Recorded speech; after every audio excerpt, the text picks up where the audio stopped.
Hey, everybody.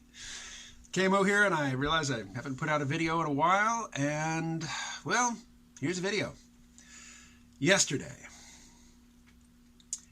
I saw endless commercials for two Democratic candidates for their party's nomination.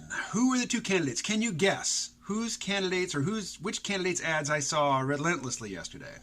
One of them I saw relentlessly online. Every time I started a YouTube video, I got a unskippable commercial for, yes, Mike Bloomberg. And then I went to a local restaurant that has free refills where I could sit and write and think and guzzle soda.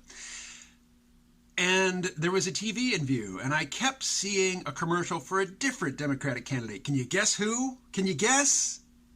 That's right. Tom Steyer. Tom Steyer and Mike Bloomberg. Other than the fact that they're both Democrats running for president or, seeking the nomination of their party, what do those two guys have in common? And why would I be seeing just their commercials all the time? It's a mystery. Moving on to other topics. I spent December and the first part of January in a funk. And my funk was exacerbated or capped or whatever by the fall that I took in the first week of January and the subsequent back pain, which my back's okay now. Now my wrist hurts. A couple days ago, I was talking to my mom on the phone. She lives in Arkansas. I think she turns 80 this year. And when you're talking to your old mom in Arkansas, there are certain topics that are very safe and easy to default to. The weather, it's cold. And little aches and pains, hers and mine. And my list was longer than hers. And she told me, as if this were news, she said, Kevin, she calls me Kevin. She says, Kevin, you're getting old. Thanks, Mom. I hadn't noticed. There's this whole impeachment thing happening. I have nothing to say on the topic. Next. A friend of mine, like a genuine friend, person I know in real life, got drunk in Prospect Park together one night. That's just an indication of this is a real life friend, not somebody I know online. Commented on Twitter in response to something that I had written that education is the only hope for salvation. That sounds good. And I have to stress, I like the person who said it. But it rings my alarm bells. Think of Joe Biden telling former coal miners, hey, if you can go down in the mine, if you can shovel coal into that furnace, you can learn to code. No. Middle-aged guys who have done nothing but mine coal their whole lives are unlikely to succeed as coders, particularly when they are in competition against young, nimble minds who are raised on the technology and, who are much better placed to get jobs and earn a living than, some middle-aged coal miner who's struggling to find replacement income. This is a pet peeve of mine, the idea that the answer to economic displacement or technological displacement of workers is retraining.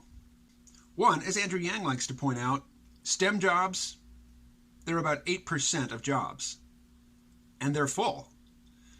Silicon Valley companies complain that they can't get workers in the U.S. that are capable of doing the work that needs to be done. Bullshit. They just prefer to have the captive, docile, obedient H-1B visa work, H-1B visa holders, because those guys can't complain about anything. The tech companies can tell them in response to any complaint, there's the door, buddy. You can go back to India, whatever. People, normal people, are not going to retrain for high-tech jobs and outcompete the people for whom that field is just their native environment. It's not realistic to think that. It's not moral to expect that you can prescribe that program and have people succeed at it. Now, I know that my friend was speaking in a much broader context. He was saying that Smart people, enlightened people are going to do better for the planet, are going to do better, for society at large, civilization at large, not just in the very specific context of this moment in terms of politics and economics and technology.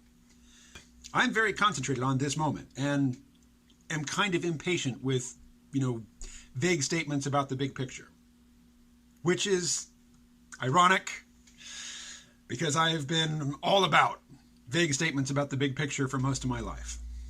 But in response to my friend's general contention that smart, educated people are going to produce better decisions, better results than ignorant, impulsive, emotion-driven, he didn't say emotion-driven, this is my framing, people. And I just don't think that's true.